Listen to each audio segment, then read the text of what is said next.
En el libro de San Mateo. San Mateo capítulo número 13. Ayer trabajamos con este capítulo y hoy creo que allí nos detendremos un poco más. San Mateo capítulo 13, versículo 34 y versículo 35. Ahí está la razón de estas 2 semanas. Hay muchas cosas que decir, posiblemente no habrá mucho tiempo para hacerlo, pero trataremos de hacer lo que sea mejor. Dice el versículo 34, todo esto habló Jesús por parábolas a la gente, y sin parábolas, ¿qué cosa dice? No les hablaba, para que se cumpliese lo dicho por el profeta, cuando dijo, abriré ¿en qué cosa dice? En parábolas mi boca, declararé cosas escondidas desde la fundación del mundo. ¿Qué les parece si nos colocamos en pie para orar? ¿Oramos? Querido Padre Celestial, muchas gracias por la oportunidad de reunirnos otra vez para estudiar su palabra. Amén. Señor querido, permite que sus ángeles nos acompañen y que su Santo Espíritu nos dirija. Que hoy escuchemos palabra de vida para vida eterna. Que su Santo Espíritu nos hable, nos instruya, nos enseñe. Y que hoy, Señor, al ir paso a paso a través de su palabra, su verdad pueda penetrar en nuestro ser, en nuestro corazón, en todos nosotros y hacer en nosotros todo conforme a su voluntad. Tráiganos hoy, Padre, palabra de vida para la vida eterna. Que los amigos y amigas, hermanos y hermanas que nos acompañan, pero también todos aquellos que en algún lugar del mundo están escuchando, están viendo la presentación de este mensaje, ellos también puedan tener un acercamiento con usted, puedan recibir su bendición y puedan conocerle mejor.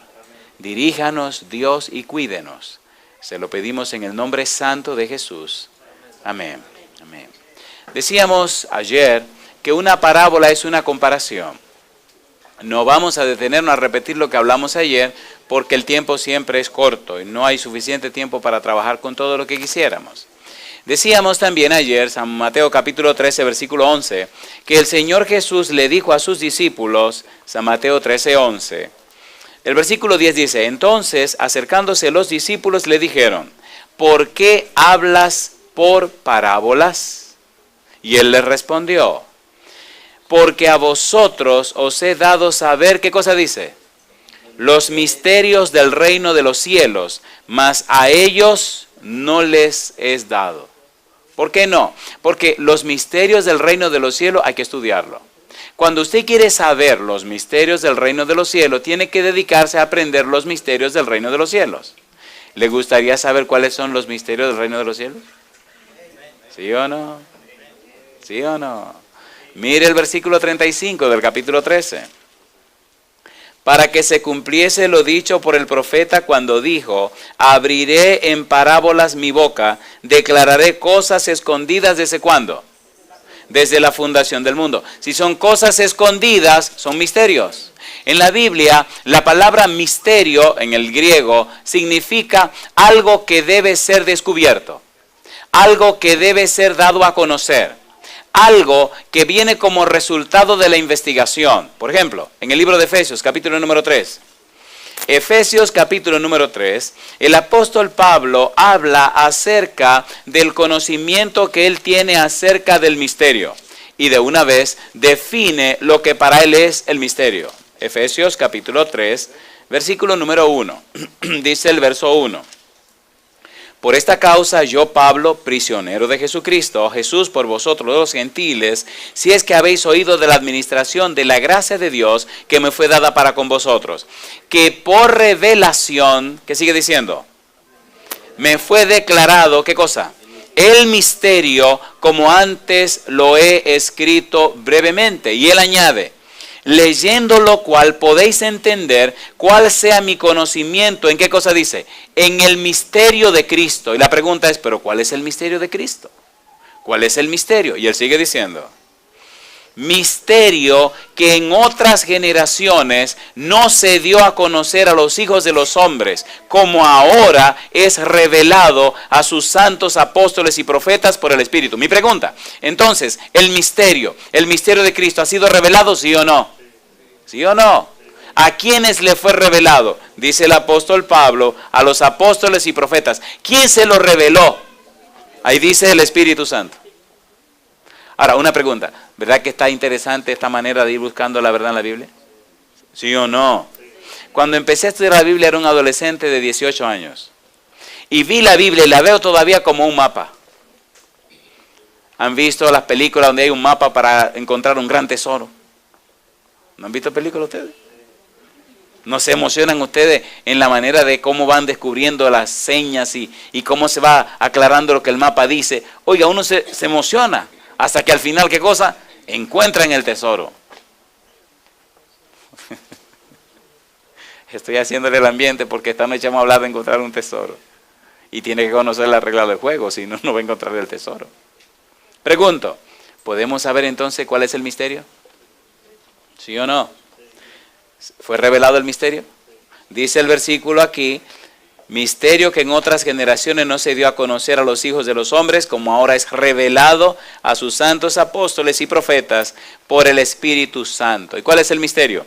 Que los gentiles, nosotros, son herederos, coherederos y miembros del mismo cuerpo y copartícipes de la promesa en Cristo Jesús por medio del Evangelio, del cual yo fui hecho ministro por el don de la gracia de Dios que me ha sido dado según la operación de su poder. Y dice Pablo, a mí, que soy menos que el más pequeño de todos los santos, ¿qué dice?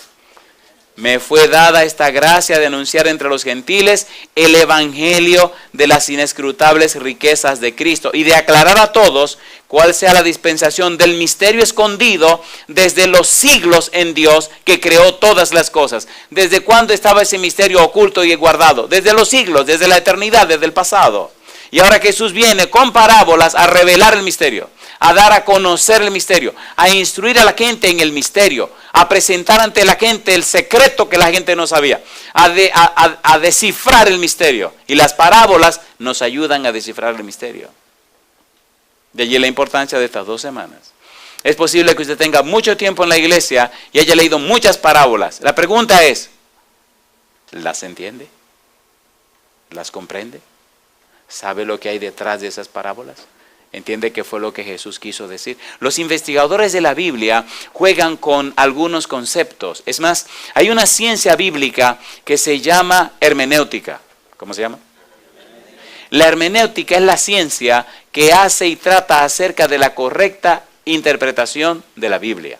Es decir, los que estudian leyes utilizan o trabajan con la jurisprudencia. La jurisprudencia interpreta la ley.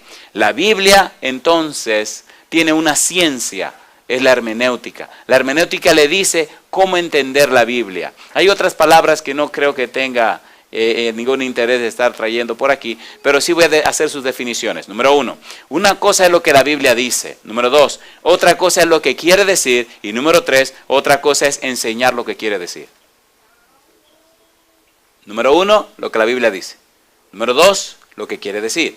Y número 3, cómo enseñar lo que quiere decir. ¿Qué estamos haciendo con esas 3 cosas? Se llama exégesis. ¿Cómo se llama?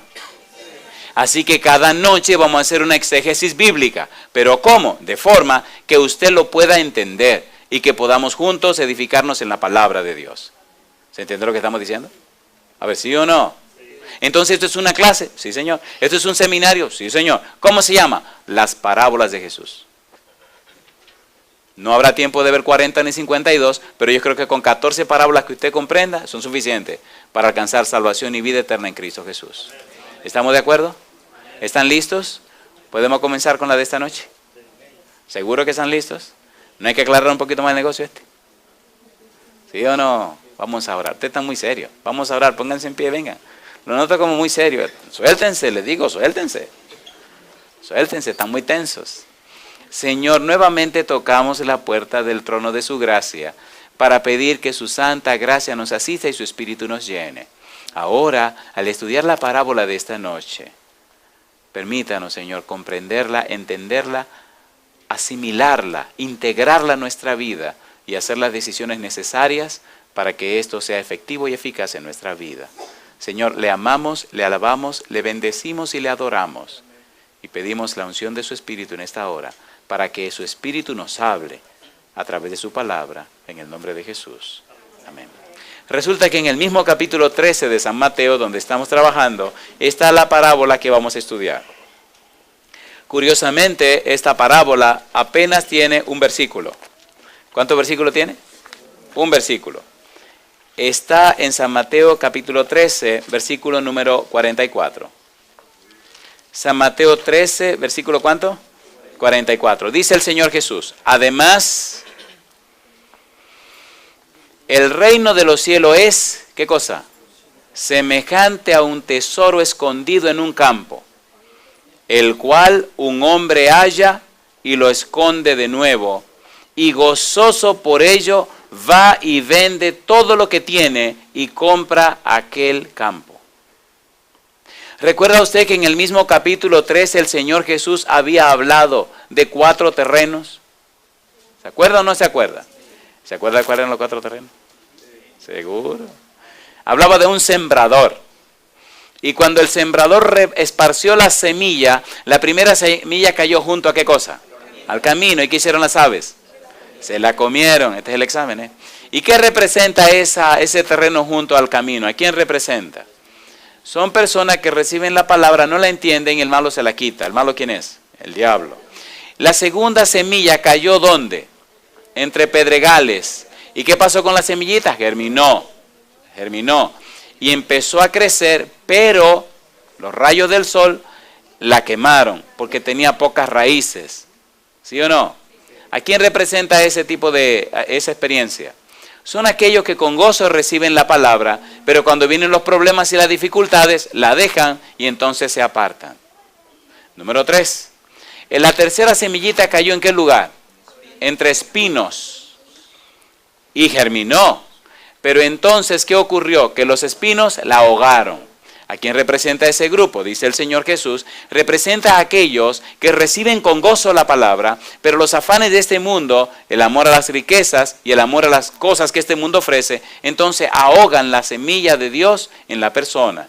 Y número 4, ¿cuál es el cuarto terreno? La tierra buena. ¿Y qué pasa con la semilla? Germina y entonces lleva fruto ¿a cuántos? A 100, 60, 30... a todo lo que usted quiera por uno. Así que produce. Ahora Jesús usa otra vez el terreno, pero lo utiliza de otra manera. Ponga atención. Y dice él, versículo 44, además, es decir, ya le hablé de aquella parábola, le voy a añadir una más, para que vayan entendiendo más acerca del reino. Recuerde, el versículo 11 del capítulo 13 dice que estos misterios son dados a conocer a los que estudian, a los que investigan. Y es lo que estamos haciendo. Y recuerde que la palabra misterio significa algo que debe ser dado a conocer. Y recuerde que la Biblia dice en Efesios capítulo 3 que el Espíritu Santo reveló ese misterio a los apóstoles y a los profetas. ¿Lo leímos o no lo leímos? ¿Sí o no? Entonces, si fue revelado, usted y yo lo podemos descubrir. ¿Cierto o falso? Ahora vamos a ver qué es lo que pasa con esta parábola. Mire qué cosa rica. El reino de los cielos es semejante a un tesoro escondido. ¿Cuál es la situación aquí? ¿Un tesoro cómo? Escondido. ¿Dónde está escondido el tesoro? En un campo. Y sigue diciendo, el cual un hombre halla. ¿Y qué hace otra vez? Lo esconde de nuevo. ¿Y cómo se pone? Gozoso. Por ello va y vende todo lo que tiene y compra aquel campo. Vamos a entender esto. En la época de Jesús no existían los bancos, donde usted podía depositar lo que usted tenía. No existía el dinero tampoco. La gente tenía su asunto en monedas de oro, monedas de plata, en piedras preciosas, etc. Así tenían los tesoros. A veces, como no había banco donde guardarlo y cualquiera se lo podía robar, mucha gente tenía los tesoros enterrados en su casa, o en la pared de su casa, o en algún cofre. Y generalmente lo enterraban en cofre o en algún envase de barro, de manera que la humedad no dañara el envase, sino que lo preservara. Y como el barro viene de la tierra, pues se preserva por una cantidad inmensa de tiempo. A veces había problemas entre una nación y otra, y los que venían de otro lugar acababan con todo y se robaban todos los tesoros. Las personas mejor lo enterraban. Ponían al lado de un árbol tantos pasos de un árbol, o de una roca grande, tantos pasos de la roca. El asunto es que muchas veces morían esas familias y esos tesoros quedaban escondidos allí. Al pasar el tiempo, alguien podía estar trabajando en un campo ajeno, labrando la tierra y de repente, ¡pum!, se encuentra con un cofre. Y cuando ve lo que hay, dice, no, espérate. Si digo que esto está aquí, el dueño del terreno es el propietario de todo lo que aparezca en su terreno. Así estaba establecido en la ley. Pero ¿qué dice el tipo? Espérate, este tesoro perteneció a alguien, quién sabe cuánto tiempo hace. Volvió y lo escondió, se fue a su casa, vendió la casa, vendió la ropa, vendió los zapatos, vendió el asno, vendió el caballo, vendió todo lo que tenía, lo vendió todo. Y entonces, ¿qué hizo con ese dinero? Compró el campo. Y al comprar el campo, todo lo que el campo tiene, ¿de quién es ahora? Es de él. ¿Fue sabia la decisión del hombre? ¿Usted cree que sí? ¿Sí o no? A ver, ¿sí o no? Pues claro que sí. Si lo pobre infeliz lo que reunió fueron $10,000 y el tesoro cuesta 60 o 70 millones de dólares, ¿valió la pena o no valió la pena? Ahora, ¿qué es lo que Cristo nos quiere decir? Aquí viene lo lindo. ¿Qué es lo que significa la parábola? Tenemos que hacerle pregunta a la parábola. Primera pregunta, ¿quién está diciendo la parábola? El Señor Jesús. Primera pregunta. ¿Qué cosa es el reino de los cielos? Recuerde que Él dice, el reino de los cielos es semejante a. Es decir, A, reino de los cielos, es semejante a B, parábola. Si usted descubre B, la parábola, descubre el reino de los cielos. ¿Se entiende? ¿Se entiende o no se entiende? Si usted quiere saber cómo conseguir el reino de los cielos, descubra la parábola. Si usted descubre la parábola, si entiende la parábola y hace lo que la parábola dice, ¿qué se lleva a usted? El reino de los cielos. ¿Sí o no? ¿Sí o no? ¿Seguro que sí? A ver, comencemos primero por esa palabra, el reino de los cielos. ¿Verdad que todos queremos ir al reino de los cielos?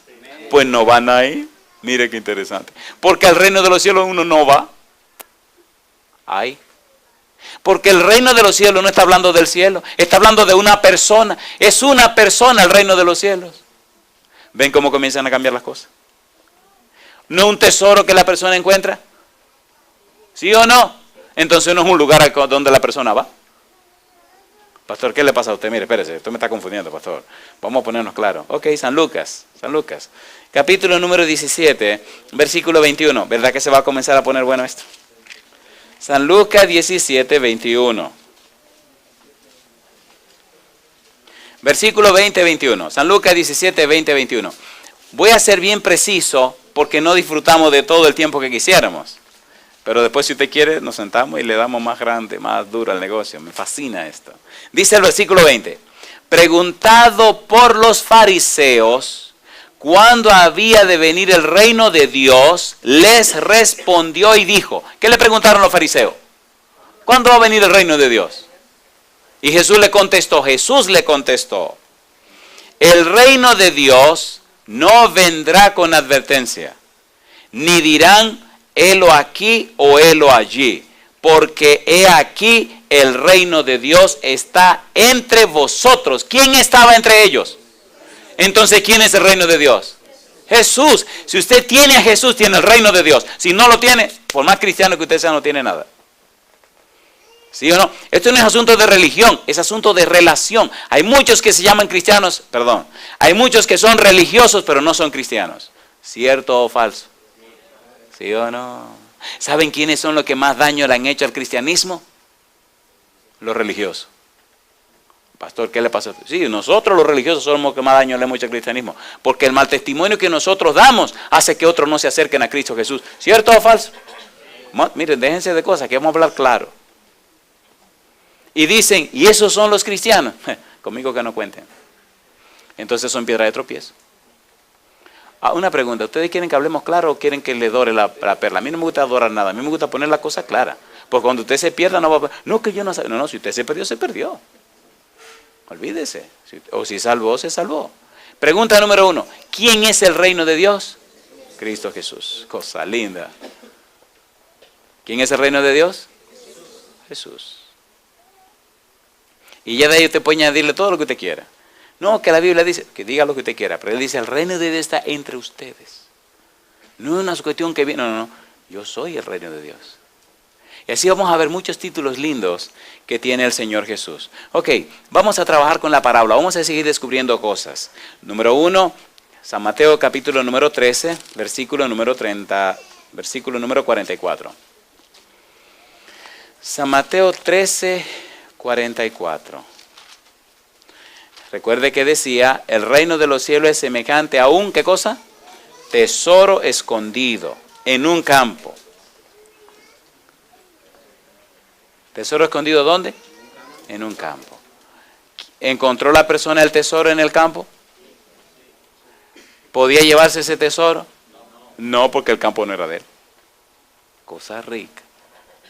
Primero tenía que hacer ¿qué cosa para llevarse el tesoro? Comprar el campo, comprar el terreno.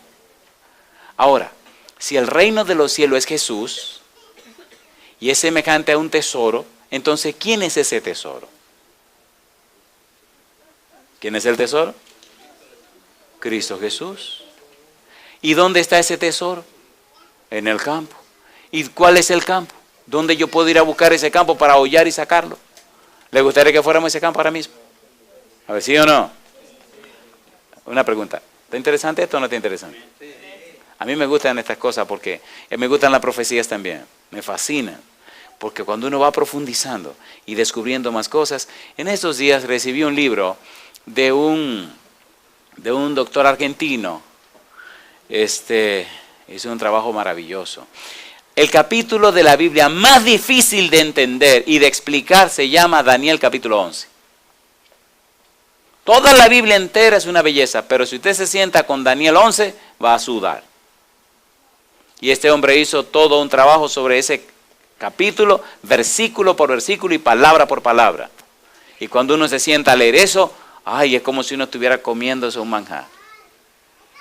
Mientras uno más estudia la Biblia, más crece. Y mientras más crece, se hace más feliz y se confirma más su salvación. Una pregunta, ¿está usted haciendo planes para salvarse, para ir al reino de los cielos? ¿Para ir al cielo? ¿Recibiendo el reino de los cielos que es Cristo Jesús? ¿Cuántos tienen planes de salvarse? Gloria a Dios. San Mateo capítulo número 6, versículo 19 en adelante. Vamos a empezar a entender algunas cosas. Ahorita vamos a hablar de dónde está ese campo. Pero vamos a hablar primero de lo que hizo el hombre para comprar el campo. San Mateo capítulo 6, versículo 19. El tipo encontró el tesoro, lo tapó otra vez, lo escondió, salió corriendo a vender todo lo que tenía. ¿Qué significa eso? San Mateo capítulo 6, versículo 19. ¿Qué dijo Jesús? No os hagáis tesoros en la tierra, donde la polilla y el orín corrompen, y donde ladrones minan y hurtan. ¿Eso es cierto o falso?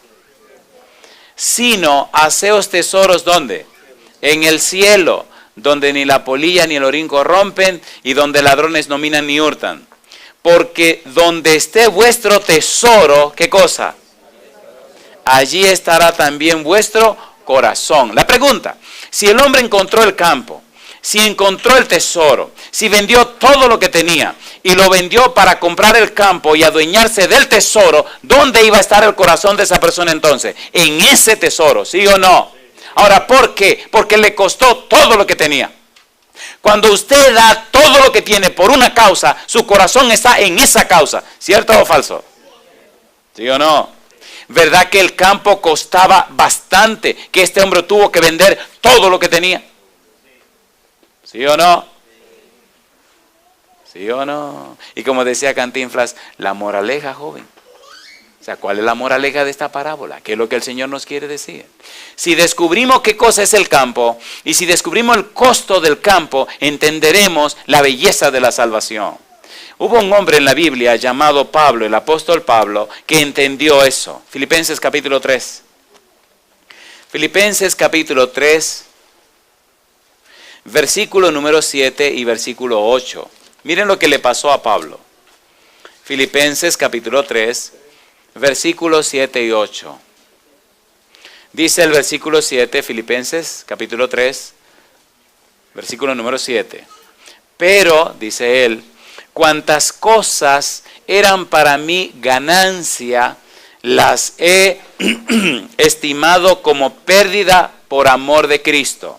¿Y qué dice él ahora? Filipenses 3:4. 3:8. Y ciertamente, ¿cómo dice? Aún estimo todas las cosas como pérdida por la excelencia del conocimiento de Cristo Jesús, mi Señor, por amor del cual lo he perdido, ¿cuánto? Todo. Y lo tengo por basura para ganar ¿a quién? Alabado sea el nombre de Dios. Mi pregunta, ¿tiene esto que ver con la parábola, sí o no? ¿Sí o no? Para Cristo salvarlo a usted, ¿cuánto tuvo que dar? Todo. ¿Cuánto tuvo que dejar? Todo. ¿Cuánto tuvo que perder? Todo. Y para usted seguirlo a Él, ¿qué le está pidiendo Él a usted? Todo. Ahora, qué interesante. ¿Y qué es lo todo que nosotros tenemos? Nada. Porque cuando usted nació, ¿qué tenía? Nada. ¿Y cuando se muere, qué se lleva? Nada. Pues entonces, ¿qué es lo que usted tiene? Nada. Pues no sea bobo, haga el negocio, délo todo y llévese a Cristo. ¿Sí o no? La gente se afana. Hay una historia que no quería contarle, pero voy a tener que hacerlo. Y esto no es un cuento, es una historia verídica. ¿Sabe que hay personas que nacen en la pobreza? Yo también. Y entonces el papá se espanta y se va de la casa y deja a la mamá con los muchachitos. A mí no me pasó, mi papá se murió. Y entonces, ¿qué ocurrió? Que empezaron a trabajar duros todos. Y decía el chiquito, cuando yo sea grande me voy a comer un huevo entero. ¿Han visto que hay casas muy pobres que sancochan un huevo y lo parten en 4 y a cada quien le dan un pedacito, un cuartillo de huevos? Ustedes no sé si han tenido granja en su casa. Algunos tienen gallina en su casa y fantástico, pero hay casas donde no tienen gallinas. Así que había que comprar el huevo, sancocharlo para que rindiera más y partirlo por pedazos y darle a cada quien un pedacito con un poquito de aceite y un poquito de ¿qué sabe Dios? Mandioca, le dicen ustedes, o plátano, bueno, lo que sea. Y el chiquito decía, cuando yo sea grande me voy a comer un huevo entero. Así que se convirtió en un hombre neurótico. Se llama neurótico autoavaro. No se apuren que un día vamos a dar una serie sobre la neurosis matrimonial y se van a reír y van a llorar. Casi, ay, eso no me gusta decirlo. ¿Quieren que se lo diga? ¿No se van a ofender? Pues no se lo digo.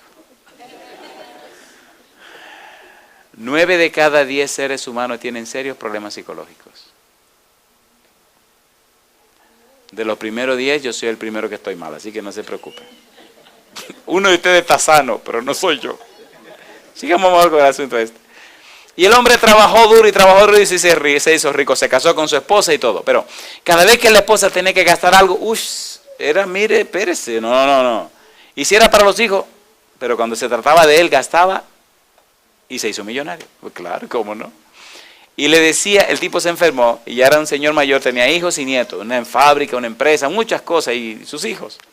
Y cuando estaba en el lecho de muerte le decía al hijo mayor, un tipo muy recto, muy responsable, muy cumplidor, le decía, cuando yo me muera, todo lo que yo tengo lo hice yo con mi propio sudor, con el sudor de mi frente. Yo a nadie le pedí nada, así que todo esto es mío. Yo cuando me muera me llevo todo lo que es mío. Ven acá, yo quiero hablar contigo, le dijo el hijo mayor, tipo cumplidor.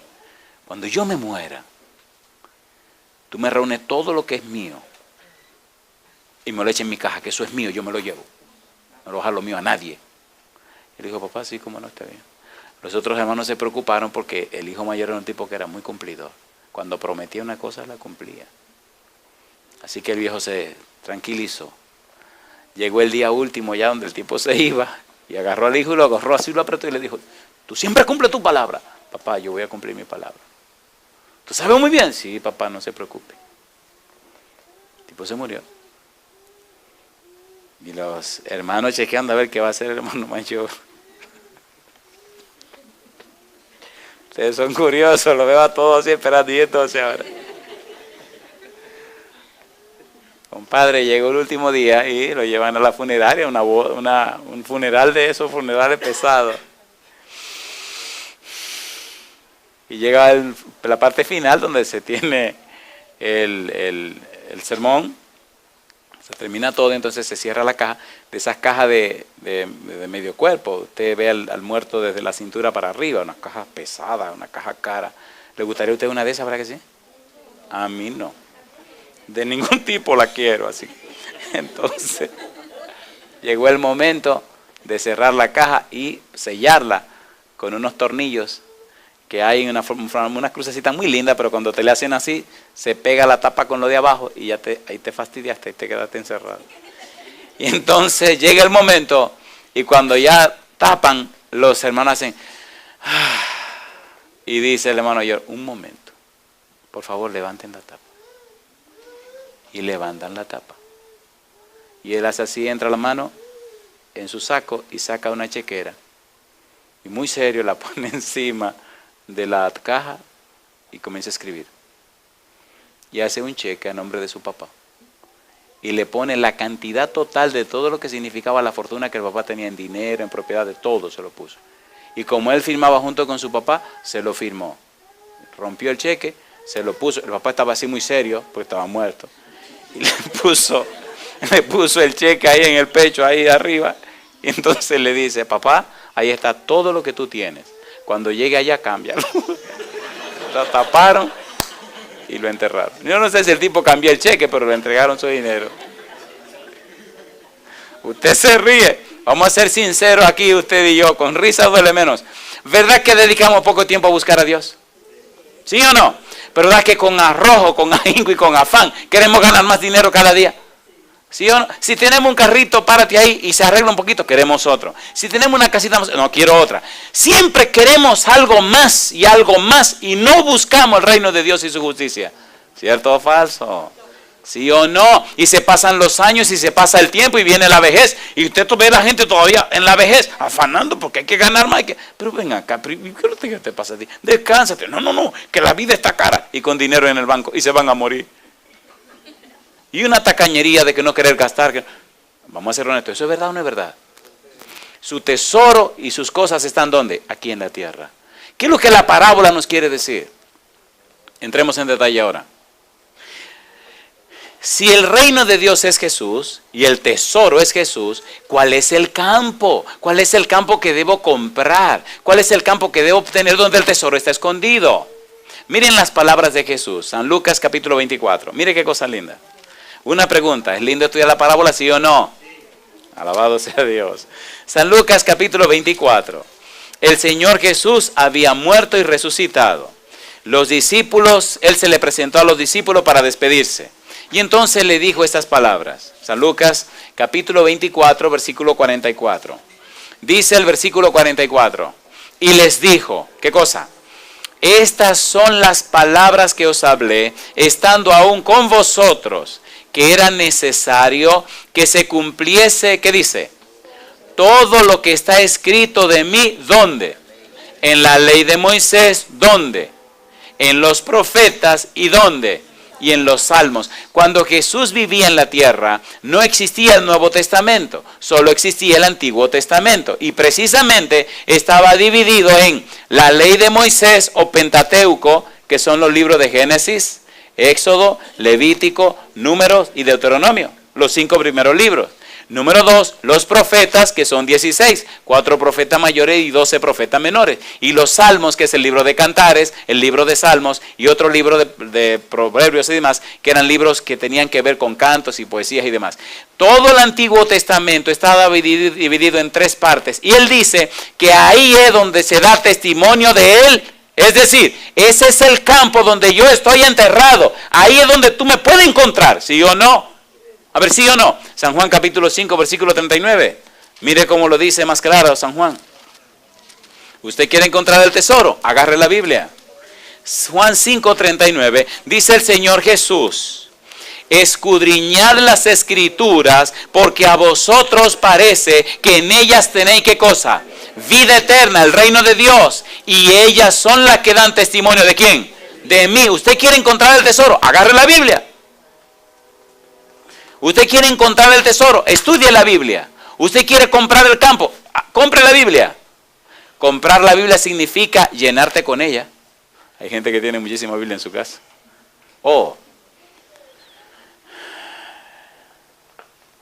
Un señor pasaba montado a caballo por una comunidad rural, un campo. Y llegó a una casa donde se hablaba de una señora que era muy buena gente, muy cristiana, muy tranquila.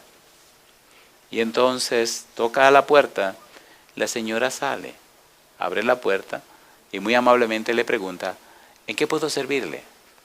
Y aquel caballero muy sonriente, con la fusta en la mano, esa cosita que usan para darle a los caballos para que corran más, con la fusta en la mano le dice, señora, ¿usted sería tan amable de regalarme un vaso con agua, por favor? Oh, sí, cómo no, caballero, entre, siéntese, ahora mismo le traigo el agua. Y en lo que la señora fue para atrás a buscar el agua, él miró un librero que la señora tenía. Y justo en el centro había una Biblia grande. Y él se sonrió, sacó la Biblia, la puso sobre la mesa, sacó su billetera y sacó 6 o 7 billetes de a $100. Y con una sonrisa abrió la Biblia y fue poniendo los billetes de a $100 en diferentes partes de la Biblia y la colocó otra vez en su lugar. Tomó el agua y se fue. Pasaron 4 años. Y volvió a pasar por aquel lugar. Mire, 6 o 7 billetes de a 100 en ese tiempo eran una fortuna. Porque la casita que la señora vivía no valía $100. Ustedes me están entendiendo. ¿Qué le dejó dentro de la Biblia? Escuche. Vuelve y se detiene frente a la misma casita porque le sorprende. ¿Cómo es posible que siga viviendo en esa misma casita cuando le dejó una fortuna en su casa? Y entonces toca la puerta. Y la misma señora viene, un poquito más vieja, claro. Y bien así medio desbaratada porque con el tiempo la gente o sube o baja. Usted no se queda en el mismo sitio. Y entonces le dice la señora, ¿en qué le puedo servir? Dice, ¿usted sería tan amable de por favor regalarme un vaso con agua? Oh sí, como no, caballero, entre y siéntese. Y en lo que la señora fue para atrás, él extiende la mano y ala la Biblia. Y cuando la abre, ¿a qué no me dice que había ahí adentro? 6 o 7 billetes de a $100. Lo recogió uno por uno, lo dobló, lo echó en su camisa, puso la Biblia ahí, tomó su vaso de agua, se lo tomó y se fue. ¿Qué perdió la señora? No perdió nada, ella nunca lo tuvo. Cuando usted pierde algo, cuando usted lo tiene, ¿sí o no? Nunca lo tuvo, nunca lo buscó, nunca lo aceptó. Vamos a ser sinceros, ¿cuántos tesoros tiene la Biblia que usted no ha disfrutado? Entonces usted nunca lo ha tenido. Y ese es el punto de estas 2 semanas. Usted tiene que descubrir el tesoro, ¿o no? ¿Está usted dispuesto a pagar el precio? A ver, ¿sí o no? ¿Cuánto hizo el hombre para comprar el campo? Vendió todo lo que tenía, pero se llevó el gran tesoro. ¿Está usted dispuesto a vender todo lo que tiene para ganarse el gran tesoro? Pastor, ¿qué significa vender todo lo que uno tiene? Bueno, significa que ahora no es la agenda tuya, sino la agenda del Señor. Significa que ahora no va a hacer lo que tú quieras, sino lo que el Señor te diga que debe hacer. Significa que ahora no va a vivir para perderte, sino que va a vivir para salvarte. Significa que ahora tú vas a ser conforme a lo que Dios dice, porque ahora Dios va a ser el dueño de tu vida. ¿Quién sabe más de lo que te conviene que Dios? ¿Quién sabe más? ¿Quién sabe más? Dios, el único que sabe lo que te conviene es Dios. Y le dijo al agricultor al Señor, mira, yo voy a sembrar la tierra, pero quiero que haga como yo te diga. Y papá Dios le dice, ¿cómo no? ¿Está bien? Óyeme bien, Señor, yo solo quiero que tú hagas como yo te diga, porque yo tengo toda la vida sembrando y yo sé de agricultura. Está bien, mi negro, yo voy a hacer como tú digas. Ok, el tipo limpió el campo que tenía y entonces lo limpió y le dijo a Dios, quiero que llueva. Y entonces papá Dios le dijo, así que llueva, ¿cómo la quiere? Dice, buen aguacero, ¿ok? Para, Señor. Paró el Señor. Esperó unos días y la tierra que estaba húmeda, y entonces la rompió, la aró, esa tierra quedó preciosa, empezó a hacer los surcos y a preparar todo y sembró. Y después que sembró le dijo a Dios, ahora quiero una lloviznita suave, no muy fuerte para que no me rompa los surcos, suave, con mucha delicadeza para que la semilla, ¿qué cosa? Germine, como no, mi negro, suavecita. ¿Así te gusta? Sí, fantástico. Oye, germinó toda la semillita y eso se veía precioso. Y empezó a limpiar. Y cuando las plantitas estaban un poco fuertecitas, le dijo, una lluvia no muy fuerte, para que, ¿me entiendes? Se ponga más fuerte la plantita. Y así ocurrió. Y crecieron todas y se llenó todo precioso, verdecito. Y se llenaron todas las plantitas de flores. Y flores, y flores, y flores, y flores, y flores. Y él le decía a Dios, no me mande lluvia ahora porque se me caen las flores. No hay problema, mi negro. Y flores, y flores, y flores. Se fueron en flores todas las plantitas. Y entonces el tipo le decía a Dios, ¿y ahora qué? Le decía al Señor, no, dime tú. Ahí tiene flores. Dice, sí, pero no hay ni un solo fruto. Yo digo, voy a hacer como tú digas, ¿qué quiere ahora, mi negro? ¿Quiere lluvia? No, no, no. ¿Quiere sequía? No, no, no, no. Entonces, ¿qué quiere? Vamos a ser sinceros. ¿Verdad que a veces queremos vivir como nos da la gana? Vamos a ser sinceros, ¿sí o no? Queremos hacer como nosotros creemos.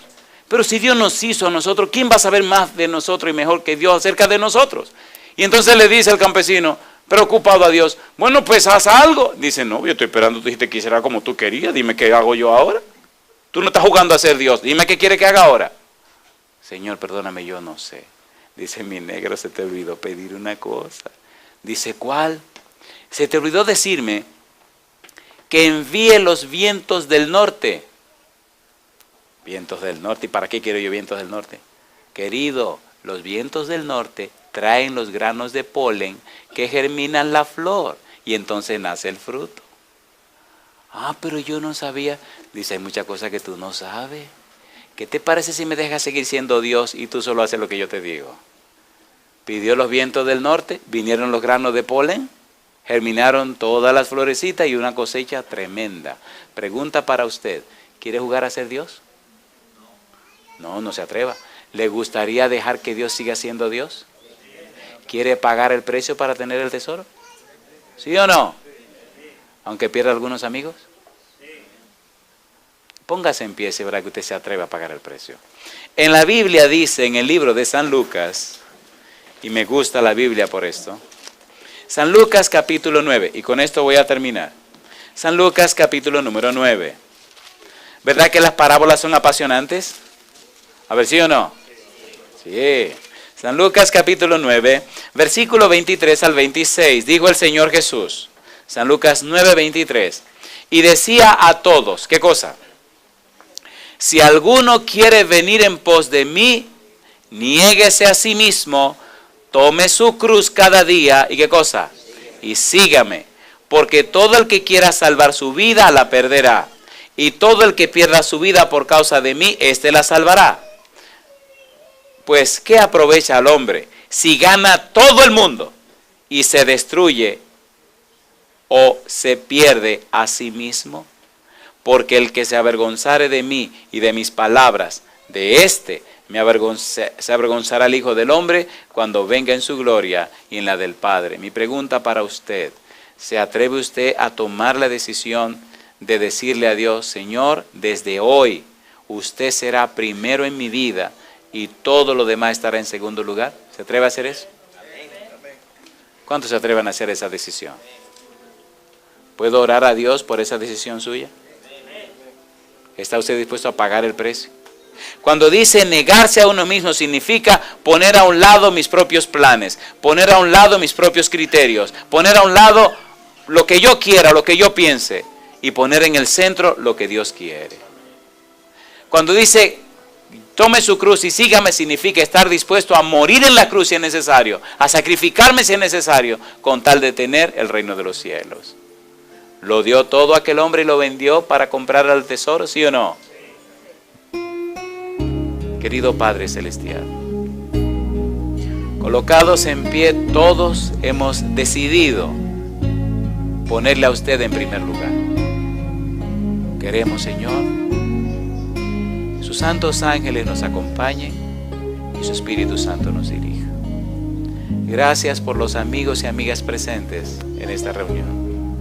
Gracias por aquellos que en algún lugar del mundo nos siguen. Y gracias porque hoy ellos también están puestos en pie, haciendo la firme decisión de colocar a Dios en primer lugar en sus vidas. Señor, instrúyanos en su palabra para encontrar y descubrir ese tesoro maravilloso que es el reino de Dios, ese tesoro que es Cristo Jesús. Padre Santo, que todo nuestro ser, si es necesario, sea vendido para comprar ese campo. Y guíenos, Señor. Consérvenos siempre en su mano santa. Haga posible que cada persona presente y aquellos que nos están siguiendo puedan hacer la decisión de recibir y encontrar a Cristo Jesús desde ahora y para siempre. En su mano santa nos entregamos, Señor, pidiendo su bendición y dirección y aceptándole en nuestra vida como nuestro mejor tesoro. En el nombre santo de Jesús. Amén, Señor.